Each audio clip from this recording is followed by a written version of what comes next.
Hello, this is Lisa Russick and Misty Lore with the podcast We Are All Psychic. And today we have a fantastic guest that I have let you know about. And his name is Dr. Bill. Dr. Bill, would you like to say hello? Hi, everybody. I'm glad you're listening. I'm happy to be here. This is great. We're happy you are here. I have a question for you. Do you think we are all psychic? Yeah, that's a complex question. But the simple answer is yes. That's a simple answer. A complex answer to that one, and we might end up doing that. But if you're not psychic, you're not paying attention. I mean, that's really what it boils down to. And there's some things that I think that people need to know about their psychic abilities if they are indeed hidden, and their psychic abilities if indeed they have bloomed in some way. I've worked with patients energetically for years now, and they and myself, when they achieve a certain state of consciousness, however they do that, whether it's through a religious or spiritual mean or merely a mechanical means of manipulating their subtle energies, often experience a sudden opening of what is referred to as the sixth sense or third eye, which is a set of senses that allow information to come from sources that are not ordinarily perceived by the five senses and brain. And this can startle people quite a bit. And when they startle, guess where they go? Home base, familiar land, five senses, ordinary brain, and the message can become garbled. It's like tuning into a radio station, and you know how it's a little different now because most people don't listen to the radio like they used to. But if you were in a car and you were driving and a radio station was distant and you came up over the crest of a hill, you'd hear the radio station very clearly. Well, it might be in Spanish, or it might be a show that you're not all that interested in and you're maybe not paying attention. Or it may be distance enough that you only catch like three words. Well, it's an entire program. But you come down into that valley, which is kind of like the ordinary mind from the superconscious mind, with only a portion of the information. So you might go, oh, Bob Johnson, my buddy, is going to call me in 15 minutes. And you know that. And he calls. Well, if you had been on the crest of that hill a little bit longer and maybe didn't startle to the fact that you just got a message that you were about to get a phone call from someone that you didn't expect to get a phone call about, you might have known exactly why he was calling. You might have known exactly where he was. You might have been able to actually visualize where he was. Yes. And there are people who I am among them can do what's called distance seeing, remote viewing. We just did a remote viewing podcast. Yeah, remote viewing. Yeah, it's really quite impressive, cool thing to have. And when I started energy medicine, I was your typical rejectionist, materialistic, science-based, evidence-based, concrete thinker. Whatever that is. Yeah. Concrete can melt too at high enough temperature, as we know. Yeah, I'm a trained moron. I actually and paid a lot of money for becoming numb to these things. Yeah. And then when I started to do energy medicine, I went through a period of approximately, I would say, 3 months where I was suddenly extremely psychic, and perhaps even more than I had ever been before, because I really didn't know how to process the information. It didn't shock me as badly as it does now in a weird sort of way. And that makes sense. You get used to it. Yeah. And I knew where people were. I knew when they were going to be at a meeting. I knew when they weren't. I knew when they were going to call me. I knew what they were thinking sometimes. And I was going, what the heck is maybe not like word for word, but you had general idea about exactly what they were thinking about, right? Right. So this last 2 or 3 months during a period of time where no one told me that this might happen, I was not warned, which is a good thing in some ways, because that gives you a chance to go, oh, somebody's not doing this by auto-suggestion or hypnosis or something like that. It's real. Yeah. And so that what was happening was that I had gained access to my third eye, and I was spending a lot of time with my third eye looking. And as I went back into my clinic and started working with my patients in the world of physicality or whatever we'd like to refer to it, that faded. My attention was drawn back into the ordinary mind and five senses.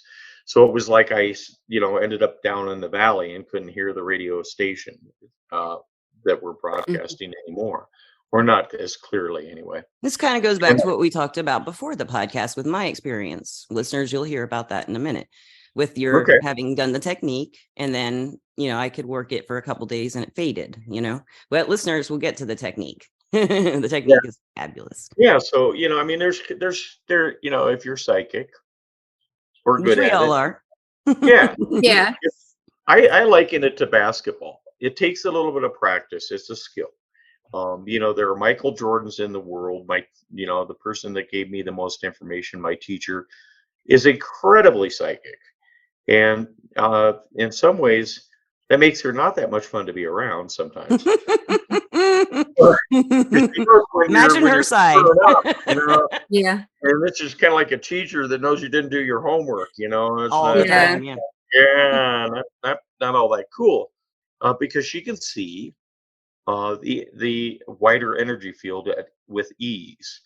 Yeah, so when you think about if you're really psychic and you really have these confirmatory events in your life where you got information that couldn't have come from the brain or five senses, then you have a real issue on your hands in terms of how do you deal with that. If you're intermittently psychic, you have another issue. How do you get better? They're Because stable. this Yeah. has survival value. If you know you're going to Yes. get hit by a train, don't go down to the tracks, you dummy. If Yeah. you're not psychic, you might want to develop your skills to do so, again, for survival characteristics, and because it's a big world out there and there's some wonderful information that you can gather and share with those around you. Um, so, yeah, we're all psychic, and it's okay. If you're not aware that you're psychic, don't get uptight about it. You know, it, Just don't get I mean, uptight about anything. No, yeah, Right. relax. It's all right. I played basketball for years before I hit a three-pointer. I was terrible. I didn't even make the JV team, man. But So, you had fun with it though, right? You had Yeah, fun. exactly. That's I had true, Misty. fun. Yeah, and I got better over time, like Yeah. to the point where I could, fall down and still hold on to the ball. There you go. And interesting. Basketball is kind of an interesting analogy or metaphor because it takes a team. When you have a team, it's kind of like your five senses, your five players, and then they all work together. That could be your juju. Isn't it five players that are usually on the court in basketball? I don't know basketball that well.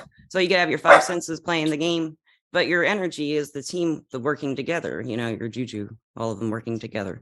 So I kind of think that's how some of the information works. So listeners, Dr. Bill and Misty and I we had Misty had a phone conversation. I had a phone conversation with Dr. Bill and he had written me. He is a medical professional and you are a molecular biologist. Right? Yes. Yeah. And Yeah, that's what I was before I became a doctor. okay. So he has developed, he told me about his life. Like he told you some of his life. He can talk. I could talk to this person forever, Dr. Bill. I could talk to you forever. So we're going to have a very long podcast. We're not going to let him leave. So he had this kind of healing energy session he can do, and he wanted to demonstrate it. And before the podcast, we were going to record 3 weeks ago, I think, he called Misty and gave her this healing type energy session. And then he called me, and then we were going to do a podcast, but we were too tired to do it because we were healed. I was anyway. I felt just great, and I just wanted to go like relax and just I felt no pain.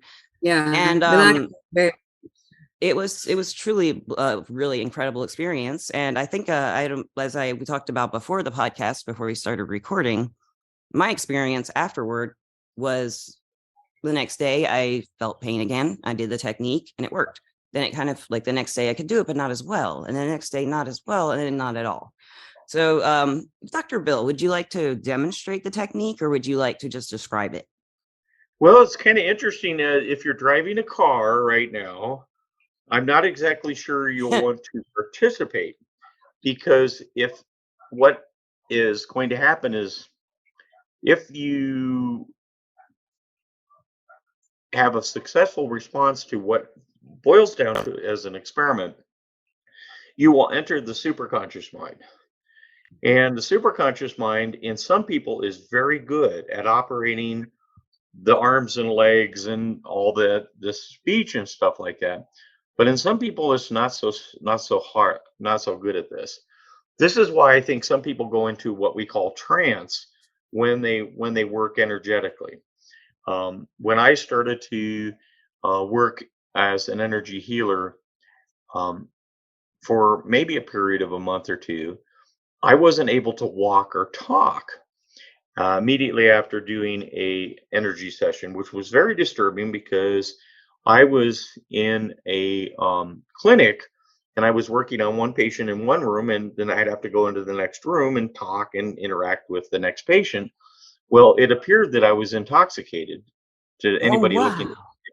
On the outside, I was Oh, that's stumbling. crazy. I didn't know what I was where I knew where I was, but it wasn't. I couldn't operate my machinery, so it would take me a good 5-10 minutes before I was back in my ordinary mind and could operate my machinery. So I would not recommend it if you're operating heavy machinery or swinging a hammer or driving a car that you participate.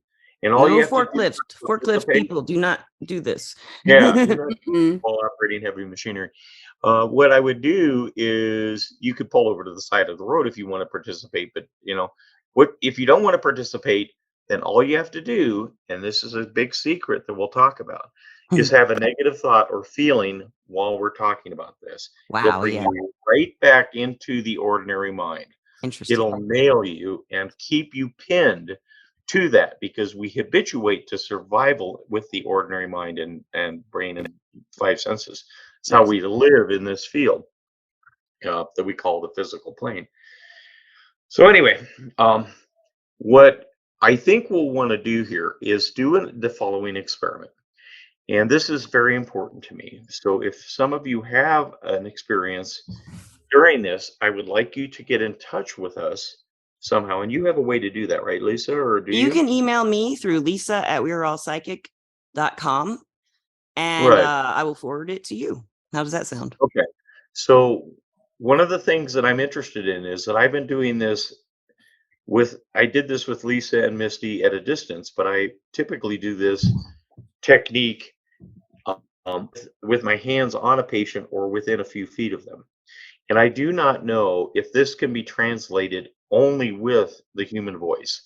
My suspicion is that it can, but I'm trying to develop a way to do that for obvious reasons. Because if you can take people into the superconscious mind, their lives change, their pain goes away, their anxiety goes away. If they Yes. stay there long enough, they get control over their disease. Sometimes their diseases resolve, takes time, but this sometimes resolves, and they figure out, oh my God, I've got control over my life. Over my I am no body. longer, Yes. I am A no lot of people longer don't. a Yeah. leaf in the wind, subject to Yes. whatever's going on. So what we're going to be doing here is we're going to be examining what I call, it's an analogy, it's a metaphor. We exist simultaneously in 3 different rooms, if you want to look at it that way. The analogy helps. But there is no place or time in in all of those rooms. Right now, all of us are, Misty and Lisa and I are all participating in the same room. We have the same consciousness. We can talk to each other and hear each other. And we're in the room, let's call it the physical room. And on that plane, we agree on reality because our sensories are linked together and we can see the same things, hear the same things, talk about the same things, know the tree, the rock, whatever. There's a keyhole in a door between this and another room. The first room is the ordinary mind, which is a metaphysical item. It's not the brain and not the five senses. It is what evaluates the information around us And it is very metaphysical and much more powerful than the brain. Through that door is another room. We can see that door through a keyhole, just like we see a keyhole of sensory through with our eyes, ears. We only see visible light spectrum with our eyes. We can't see infrared. We can't see gamma rays. We can't see electromagnetics. We can't see any of those things, Oh, but we they're know there. other animals can. That's kind of interesting too. Oh yeah, Yeah. bees and bats and you name Possible. those old beasties. They know what's up. Yes, they do. They know it all. They're buzzing around. And we can hear ultrasonics or certain vibrations with our standard physical senses. Yeah. But there's another sensory that's operating simultaneously behind this door. And we are indeed experiencing it as we speak. There's another door beyond that room that we are experiencing as we speak. That is the source of the other two rooms.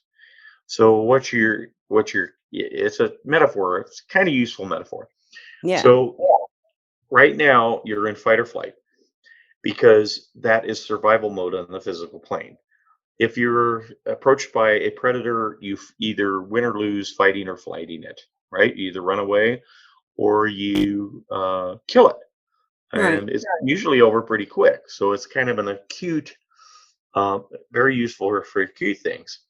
This is the realm of the ordinary mind and five senses, and it is slow, very slow, extremely slow.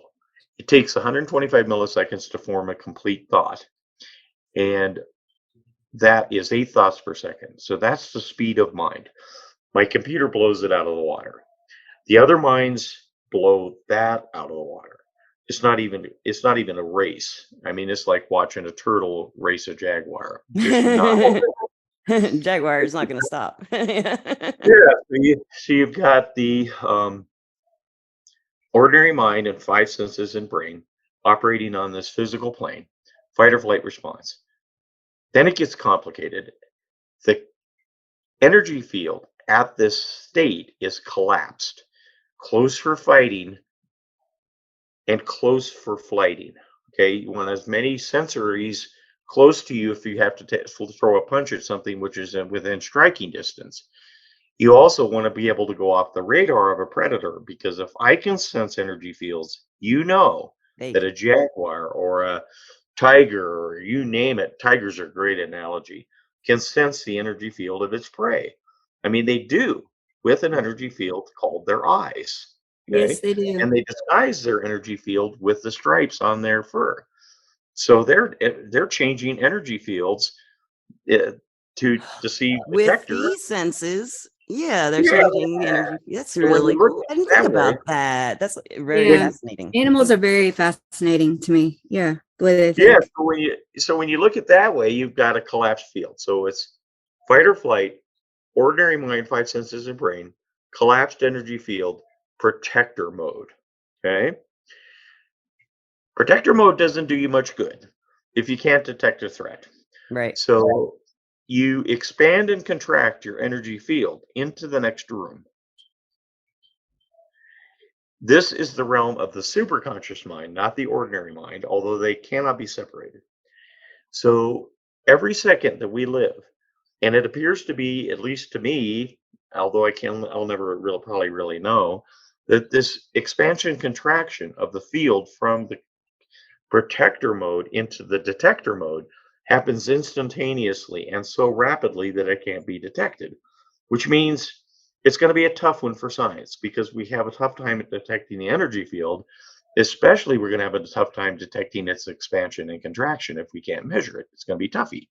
Right. So anyway, if you go into a state of relaxation that we'll call the relaxation response, your field widens. You use your sixth sense, not the five senses, although they can still operate, and you look around and you say, hey, there's no tiger within striking distance. I can mellow out. I can relax. Yeah. When that happens, the energy field expands, and it's just like a bellows. And it pulls chi, this life force energy, into it, just like an expanding balloon or bellows. This neutralifies the body, because we know that chi is kind of a nutrient. It increases vitality of tissues and organs. Any acupuncturist will tell you that. And that's a very, very well studied science of energy medicine. So this chi all of a sudden comes in, and it is one of the reasons of the three reasons that people heal using energy medicine. The first one is they relax. So that stress response disappears, and the resources that were directed towards running away are now directed towards rejuvenation. The second way is that this energy comes in a nice big flow. And if there's open channels, it goes to the organs and neutralifies the organs. So there's two levels so far. The third level is really mysterious. The first two make sense to me. The third one is that if you deliver healing intent, which some people might call a wish or imagination, it's Intention. not. Yeah, we talk about intention a lot on this podcast. Yes. Yeah, so it's an actual event. A lot of people, if you're imagining something, it's not happening. If you're wishing something will happen, it's not happening. If you're intending something to happen, you're actually asking it to happen now. Yes. We Not talk in the about that a lot, future, yeah. not in the past. You're not screwing around. You're Not saying, screwing around. yeah, you're Yeah, you're draining you're it. going for it, right? So that third layer of healing happens in the second room for sure. Well, the first two layers of healing happen in the first room, and the energy field expands. You get this nice flow, and it's associated with the change in sensation. The body typically becomes warm all over, and the audience one of the things you may be experiencing right now is a sensation of energy coming up into your body or from some direction that is warming your body. It's When I happening was to me now. I don't know if it's because we had the session already with, I know your voice and I know the technique from you doing it to me, but I'm warm. My feet are warm. My hands and feet are always cold, but they're warm. Everything feels good right now. But as soon as you started talking about this, I felt that trance feeling come over me. Not a trance, but I could Right. connect to your voice. Like listeners, before we started the podcast, I said this to him. As soon as I heard his voice, I felt that energy, that flow, that relaxation feeling that he had. And he didn't hypnotize me or anything during the phone call. I was You're fully aware hypnotized. Bark and like a dog, participating. Lisa. Bark like a dog. No, see, it didn't work. What'd I you didn't do? hypnotize you. I said bark like a dog. It didn't work. I didn't hypnotize See, you. yeah, you didn't hypnotize me. See, I didn't you hypnotize you. tried. You should have said quack Yeah. like a duck because that's what you taught me. Wait, so think about it for a second. Here's your field expanding like a balloon, like a bellows, and it's pulling this energy in. On the physical level, people feel that as a warming sensation. I want people out there who are listening to check and see if they feel a new sensation in their body, because this is a reliable indicator of increased flow of chi energy into the body, which is always going on, but now you've just turned the spigot on. You've opened the bellows and it's flowing. You can do this with breath work, you can do it with meditation, you can do it with energetic mechanics, which is what we're kind of doing right now. You can go to a spiritual site. You can do a number of things to open your bellows. The second thing that you'll notice is a sense of calmness. The sense of calmness that you're experiencing is your mind in that room, and you have noticed that there's no tiger. If you want to screw this up, have a negative thought or feeling, because you'll go back into the first room into protector mode. Because even though it's a thought and an illusion and there is no real tiger, your field will not know that. And it'll go survival number one, job number one. We're heading back to safety land in room one where we can run the hell away or kill this thing. Right? Makes sense? Yes. So then the third thing is really interesting. And this is a tough one that's taken me a little while to kind of come up with a decent concept with it. Something happens in this second room, or between the second room and third room, which I'm about to explain, where the person feels like they're levitating. Mhm. This is a reliable indicator that you have entered the realm of the metaphysical, and your body is really no longer necessary for detection purposes. Oh, So, interesting. yeah, Yeah. so now you're headed for room number 3. As Monty Hall would say, what's behind number 3? Nobody knows. Keyhole, and I've peeked through the keyhole and spent a few precious moments, probably accumulating maybe into minutes over decades of work, because it's hard to stay in the third room. And Yeah. I'll tell you, so there's this little keyhole, and behind that door is what I call the universal mind. I use that because people get upset when you say it's God, because they say, "Who the hell are you? Nobody Telling here me is going what to get God upset. is?" That's why we just talk You know, at and I people. and I'm not exactly all that sure that God would be pleased about me trying to talk about him, because he's going, "I know you're part of me, but gee, let's try to calm down a little bit here. You haven't known it yet. You're telling all That's his why secrets. you're on Earth, dummy. You wouldn't be on Earth if you'd already figured this one out." So anyway, so the deal is that, yeah, you can open that third door, and what's behind there is really interesting. And when you first go there, it appears to be nothing. Yeah. There's no thought, there's no sight, there's no sound. It looks big, like a big empty dark room. Like a blank. It's just blank. Yeah, You're not but standing. You're just kind of there in the but blank. that to me is the grand illusion, because that's where everything is emerging from, where everything is.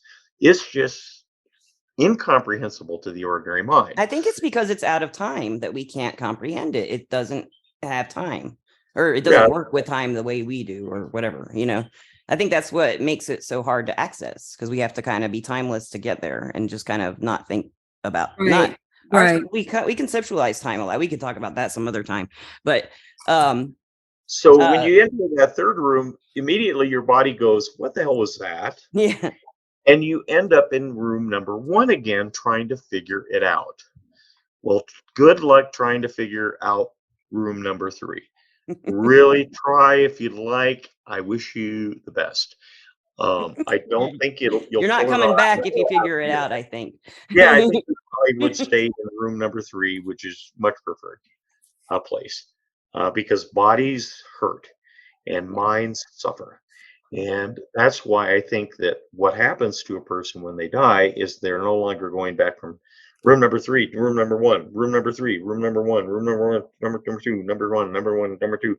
They're not fluctuating back and forth anymore. They're fully in the presence of the whole thing, whatever that is, and it doesn't hurt there. And it isn't unpleasant mentally there. I don't think the universe suffers in the same way that individual human beings do. It's just not. I just don't think it's available to the universe. And so what's happening is this process, and I hopefully now people are getting that nice, warm, buzzy feeling all over their body. If you're feeling a sense of calmness, you have also, not only with your body, entered the second room. Your mind is in the second room. If you're floating, you're getting a good look at the universal mind, close up and personal. Now, this came the hard way for me.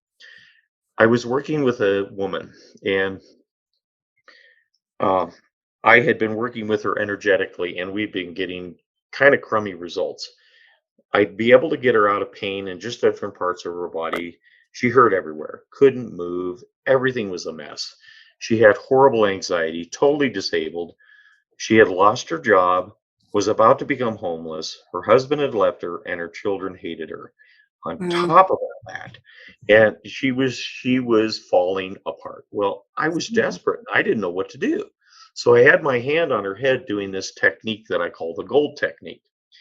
And I got upset because I had seen how many times before illness and psychiatric problems tear people apart and their families and society. I got mad. And I said, okay, I'm going to run as much energy into this person as humanly possible and see if that works. So I went what I call Marine. I don't know if you know the Energetic Marine. Yeah, I went Marine. I said, I'm going to take this speech. Thanks for letting me know you needed that, Uncle Sam. And I took that damn beach. I ran energy into her like crazy. All of a sudden, I felt a total body warming sensation. I went into complete bliss and peace, and I started to float. At that exact second, this patient said, "Oh my God, I'm floating off the table. My pain and anxiety are gone." And right before she said that, a wave of energy came across my field, and I didn't know what to do. And this, Was it her her pain, energy leaving? Like the bad energy leaving her? Or what was I it?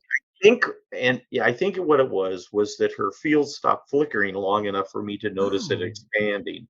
And when okay. I noticed it expanding, I went back into my own collapsed energy field long enough to figure it out, have a thought about it, 125 milliseconds, and then went back into, peace land because it's pretty nice there. It's It's like nice. like a vacation It from is. pain and Yes. fear. And Yes. so you go back there, and all of a sudden, next thing you know, she's sitting up on the table going, "I can't believe it. There's no pain. I feel fine." And she's And smiling, wasn't she? yeah, I was pretty She never happy about smiled, I it. bet. So was I. I was like, "Oh my gosh, I got it. I finally got it." That's And, amazing. it's kinda like it took a victory lap or whatever. So this lasted months, total body relief, no anxiety. That's I amazing. treated Yeah. her several times after that, and after that, it appeared that the effect was permanent. Now, I didn't do anything. Her field did it. Yeah. Her body did it. I was just the conduit for enough energy to expand her energy field so she went through those rooms and stayed at least in room 2 long enough for her to heal. That's That's amazing. what Yes. happened. Yes. And she had her husband, who was not a very nice person, was in this collapsed stress response state. Well, she would feel her pain and anxiety coming back Because on he her. wasn't healing Yeah, her. because she was detecting her field as a predator, his field as a predator. And of course, what do? You defend yourself Yeah. energetically and physically, whatever survival Yeah. stuff, man. And so Absolutely. she could feel it coming back, but she was able to go back into that state because she wanted so much to heal. So I go to my teacher 6 months later after treating a bunch of people doing this, right? I have no idea what's going on.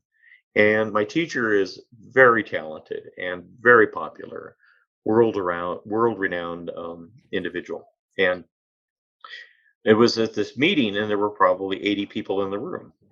And I went up to her, and I had like maybe 2 minutes, 5 minutes, or whatever it was to discuss this with her because everybody wants a piece of her brain. Yeah. Elevator. Yeah. You get your And elevator speech. And so I said to her, I said, "What happened?" I described it. And I said, "What was that?" And she goes, "Oh, that's just the biggest aura wins technique." Like I was supposed to Oh, know that. Like, oh, was this on page 101 of the energy You manual that missed you it. handed out to Yeah. me? yeah. Everyone goes Yeah. to 101 first, don't Oh, you yeah. know? The manual. Yeah. No It's a wonder handbook, actually. I must have been in an altered state when you mentioned that. Hmm.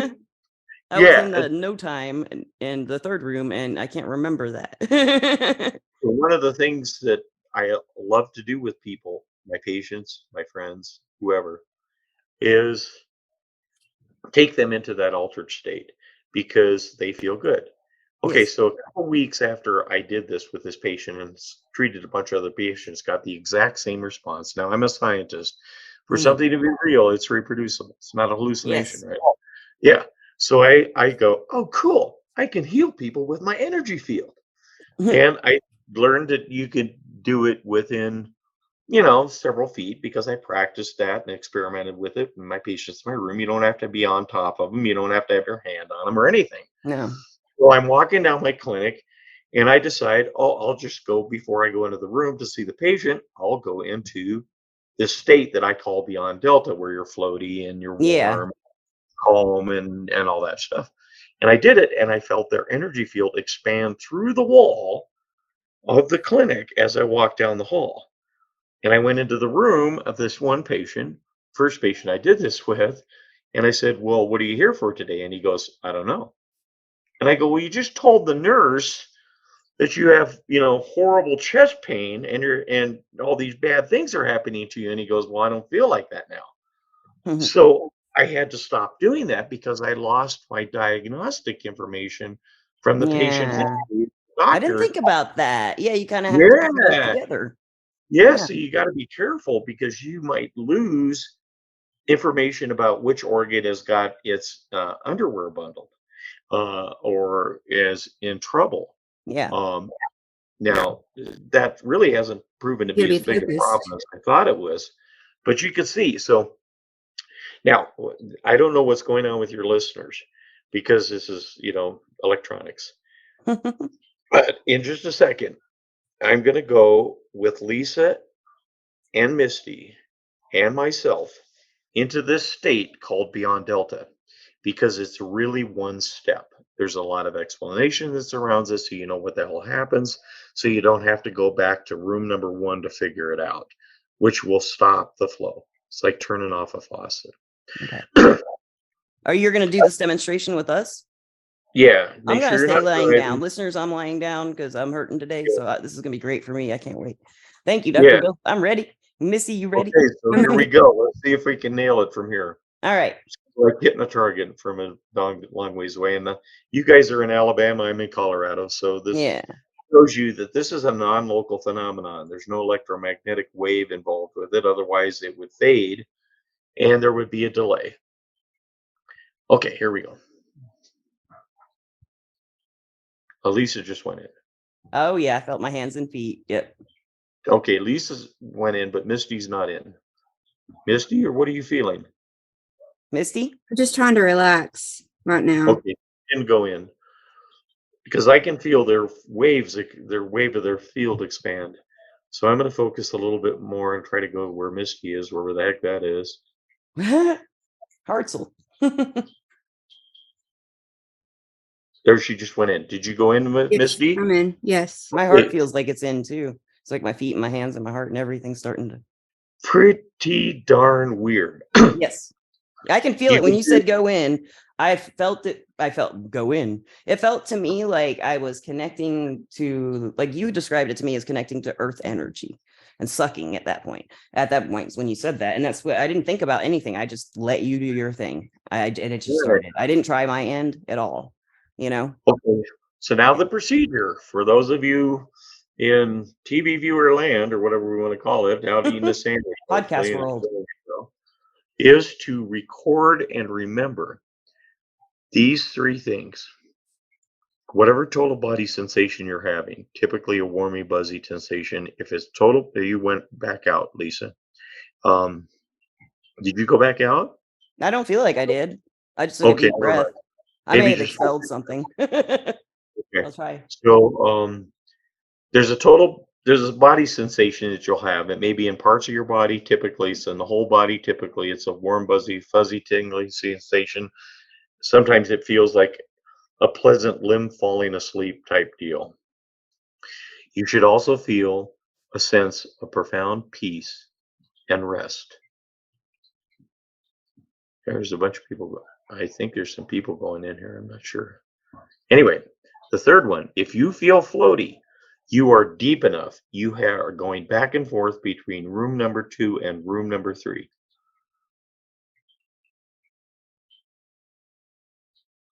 Record and remember, because if you can reproduce any of these sensations, especially the floaty sensation I found, you can re-enter this state at will instantaneously. In fact, to be quite honest, you're already there. You just don't know it. You're flickering back and forth enough that you do not recognize that sensation because it's instantaneous and then gone. Protector, detector, protector, detector, protector, detector. Relaxation, stress, relaxation, stress. Like that. It's so quick you can't even perceive it. And so when you spend more and more time in there, your body habituates. It goes, oh, this is cool. I haven't experienced this since I was an infant. Adults only Yeah. experience this as adults in dreamless sleep. So we don't get a chance to record it. My feeling is that we exit room number 3, gather our resources in room number 2, and evolve into room number 3 We evolve into the physical plane, never leaving the metaphysical plane. That's why we're all psychic, because we're Beautiful. there. I'm floating. When I had my eyes closed, it felt like my arms, listeners, you can't see me, but it felt like my arms were like crisscrossing in front of me, the energy of my arms, like going like this, and my legs felt like they were floating all around, like they didn't have bones in them or anything. It was like the astral bones and arms and No, legs. They were one of the kicking and wanting to get out, but I couldn't. things that you can use, and if you were in pain or had anxiety, is recognize what it feels like to be in and out of pain or having no anxiety. Yeah. That will also guide you back. And I'm not doing anything. It's your field that's doing it. I'm pointing at a destination and telling you what it is like when you're there. Yes. Telling It's you kind that of it's like an option. It's available to you. giving you a map to Cleveland and giving you a picture of Cleveland. When you get to Cleveland, you know what Cleveland's like, and you know Can we how to pick a get different city? there. How about Honolulu? Cancun. Feels like Honolulu to me. Yeah. So pick a method, and it's really, if you do it a bunch of times, you will know. I feel great. Any negative thought or feeling is going to take you back, right? Because that's the realm of the physical mind. That's where we get our bodies physically hurt. Yes. But you are intact. What we call the soul is experiencing room number 3 continuously. Yes. Stay there. We That's are what he said to me, listeners. He's like, you got it. He said, now stay there. And I've had that just stuck in my head. Now stay there. Yeah. So that's what I tried to do. That's the main thing, that you just, the way you said it is just imprinted in there. Now stay there. But I feel like I'm sitting up. I feel like a lot better. I have a question for you, Dr. Bill. Sure. In the beginning of the podcast, you had mentioned like the metaphor of a tiger and the predator. Before the podcast, listeners, he had said I have my field kind of collapsed, or it goes really fast, so they can't catch it with his perception of it. And I've been told by doctors, I'm always in the state of fight or flight, and I don't know any different, except when I was a kid. When you said when you were a child or baby, in the womb or whatever, I was a really happy kid, but when I hit puberty, everything just fell apart in every way. But I didn't get diagnosed with the actual problem until this past year. So, or this last year. So, what do you think that instinct is that why do we want to survive? I want to know what you think about that. What is that instinct about, the survival instinct? What's the point of it? If we have it, what is it there for? If we know that third room is so ecstatic, why wouldn't we just die and be there? If that, I'd want to do that, but I don't want to die. I want to stay here. Why? I'm in pain. I have anxiety, all this stuff, but I don't want to die. Some of this stuff is completely beyond me. I have no idea where people go into It's philosophy. I just want to know what you thought. I don't know either. going into the physical is like walking down a dark alley when you hear voices and guns going off. I mean, this is not a great place to hang out. The body can really get injured. The mind can be totally injured. Our emotions are there. People are nasty, mean sometimes, and it's just bad news. I think that what's happening is that we need to experience the physical to understand that the metaphysical exists. We need a comparison point, an anchor point to go, oh, I was in the physical. Now I'm in the metaphysical. Oh, now it makes sense. This is the metaphysical. Because if you were in the metaphysical, it's so vast and giant as an individual personality, you wouldn't even know what the heck was going on. So I think that that's why people visit the earth. That's my personal explanation. Some people say they come down here for a lesson. God, I have learned my lesson. Okay, take me. I mean, I have really learned my lesson, and it's okay. I can go now. Anytime you're ready. I totally agree with you. Yeah. Totally and so this illusion that we're separate from the universal mind or God or whatever the divine is the ultimate grand illusion. We cannot do that. Why do you think we have evolved to be that way? That our religions a lot of them have separated people from God. Like Christians in the area I live in, a lot of them Catholic. I was raised Catholic. We weren't taught this. We had saints, we had angels, but a lot of the Christian religions around where I live, they have Jesus. So you can't talk to God. You have to talk to Jesus, and Jesus talks to God. It separates the person, or you talk to the pastor, and the pastor talks to God for you. A lot of them have separated the people from God in these religions, and I don't know why. Control. I guess, yeah. I think. Yeah. They'll often ask you for a fee up front. Because if you find God, then they're no longer necessary. Exactly. Yeah, you're right. Yeah. Exactly. I mean, you're off to the races. You got a good point there. If they want you to find Jesus and find God, why are they? And I was brought up Protestant and my father was a really interesting person. He was a heretic in almost every church. Wow. And because he was a direct experiencer, and that's what he advised me. What's that? What's a direct experiencer?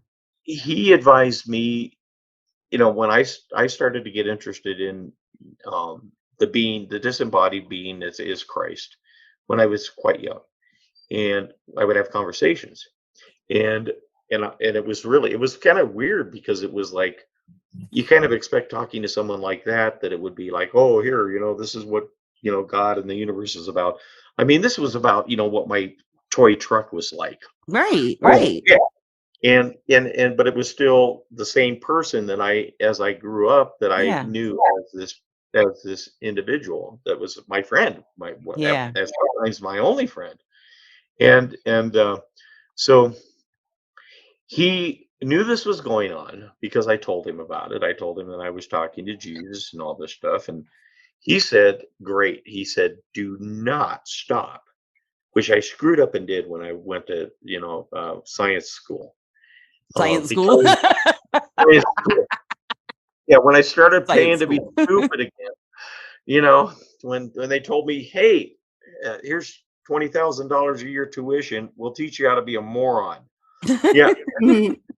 For $50,000. And when I got a piece of paper that says moron on it, it's like incredible. And so anyway, I got MD, moron, doctor. Just kidding. No, I do, but when it comes to the universal, we're all morons when it comes right down. Yeah, we're trying to get somewhere. Anyway, he said, do not listen to these other people. They are people. Remember that half of the people on Earth are of below average intelligence. Think about that. Sink in, yeah. Yeah, and that's just their IQ scores. Some of them IQ scores say. I mean, maybe these people, these same people, just tells you how well your brain works. It doesn't tell you much more than that. No, it doesn't. Yeah. Some people, and I'm not trying to insult anybody, because some of the people who have the lowest considered idiots or whatever, they can do these incredible things. We've talked about savants on the podcast before. There's no such thing as stupid. They have creative intelligence, and a lot of them feel bad. Emotional intelligence, yeah. Because they don't have a diploma like me, so they feel like they feel bad because our society has told them, their parents told them, or whatever, and they believe them. So don't feel bad if you go, well, like I just insulted half the population. I'm not saying that. Over half. That people have the right and opportunity to interpret their world as they see fit, and some of them are not doing a good job.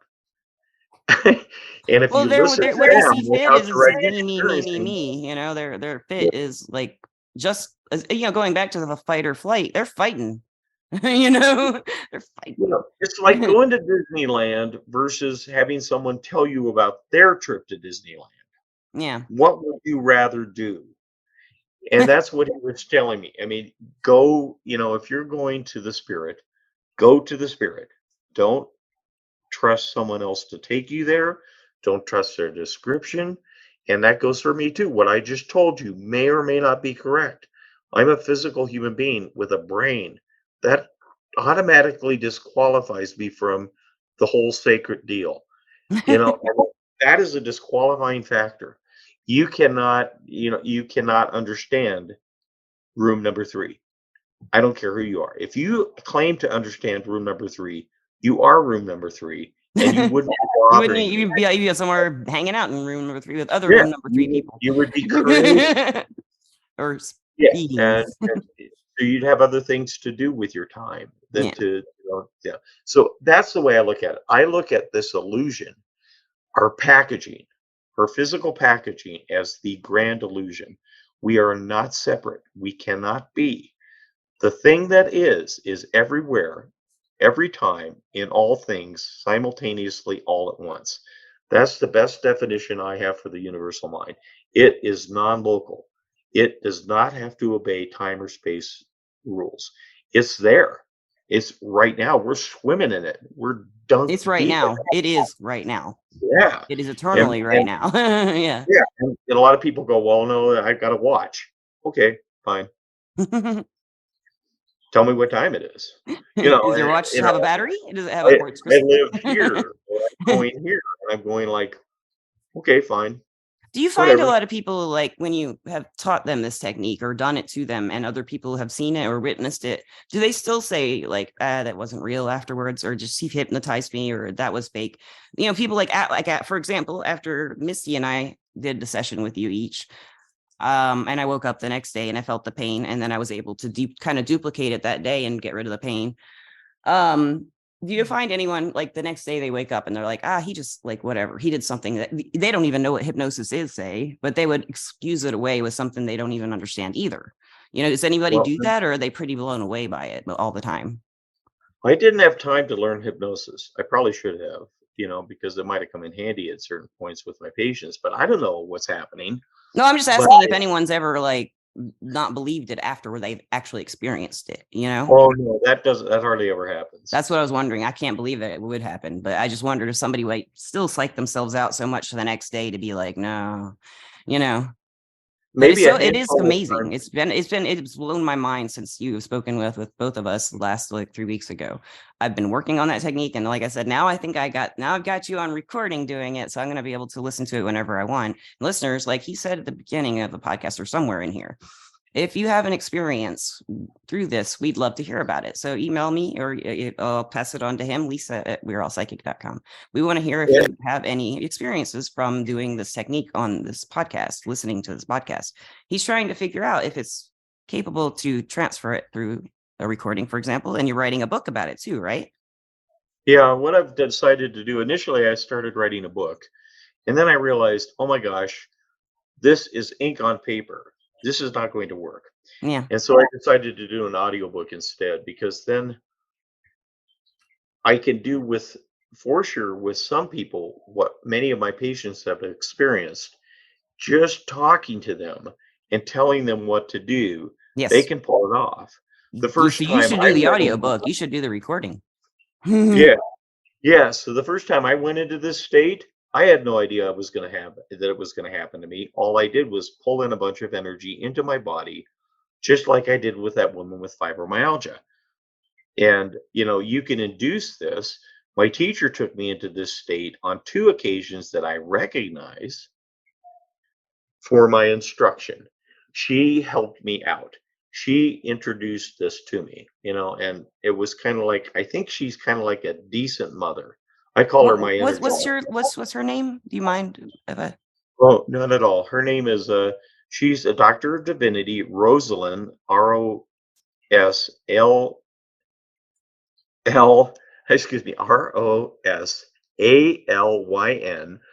L Bruyere, BRUYRERE. Beautiful. Now, can you do my name? Don't look at it. Don't look at it. Don't look at it. If you put .org on that, it'll take her right to the site. Okay, cool. At the end of it, and she is. I just don't know what to say about someone like that. I mean, there's no way that you can kind of get a clue as to what someone of 50, 60 years who can see human auras, who's been tested at UCLA laboratories to confirm that she can indeed do so. Why don't those stories get out on the news? Why don't we hear about that? We hear about people like, robbing the store, robbing a grocery store. And it's like, I want to hear about that. Yeah.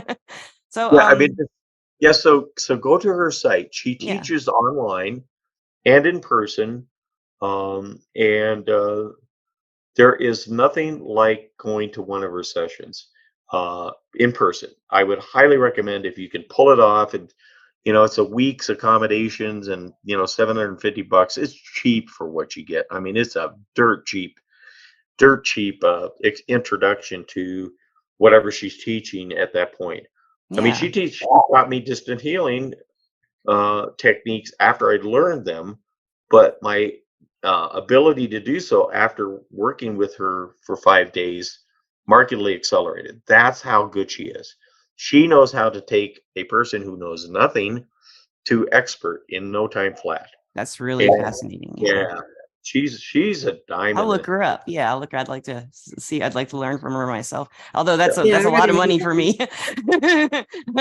You say that's dirt cheap. I'm like, woo, I can't afford that. But Yeah. But I do want to ask, before I ask you for last words of advice, I want to thank our sponsor, Everclear. Everclear is an advice app where you can get advice from psychics and empaths, so you can get the clarity you need to create the life you deserve.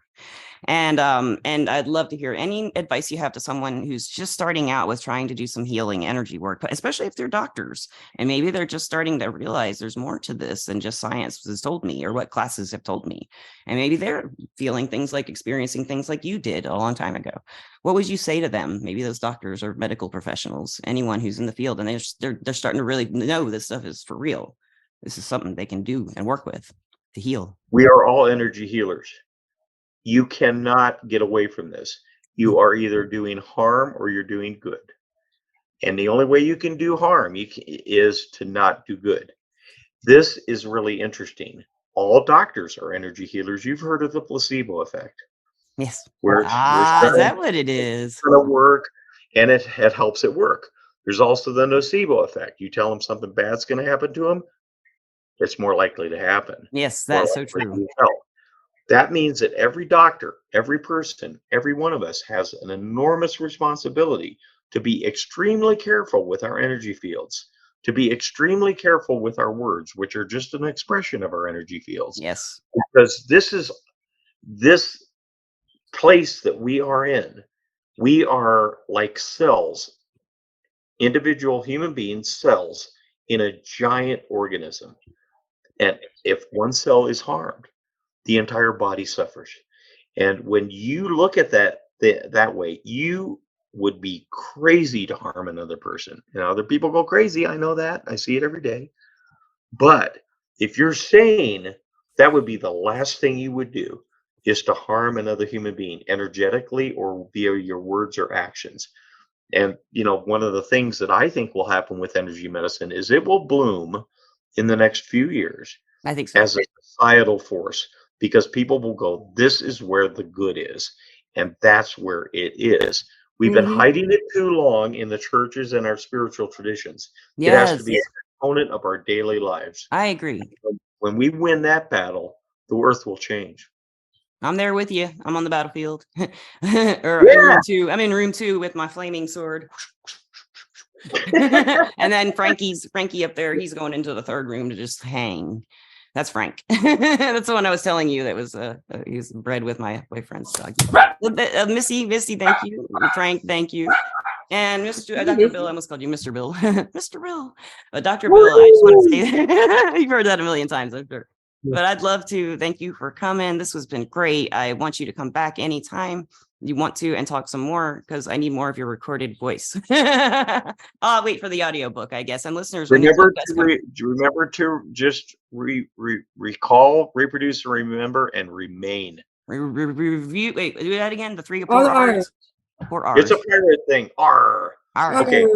Pirates Once did you've it all. recorded and remembered, all you have to do is reproduce and re-enter and remain. Reproduce. So it's 5 re-enter, R's. remain. 5 R's. Yeah. Okay. 5 again. pirate R's. 5 R's. What are they? One. Remember, and once you've remembered and recorded what the sensations and feelings are, all you have to do is reproduce. So you will re-enter and then you remain. Okay, thank you. That's what I'm going to call this podcast. Those 5 words. They're the 5 R's. I might name. I'll probably think of a better name than that, because that's not really catchy. I'll think of something catchy for you, Mr. Bill. Dr. Bill. And listeners, Bill. as always, Yeah. we love you. We love you, listeners. And thank you so much for listening, as always. And have What a a wonderful wonderful time wherever show. you may be. What would you like to say goodbye to the wonderful listeners, Dr. Bill? That's why you guys remain. Let me know how you Remain, feel. Missy. Thank you and peace Thank out. you.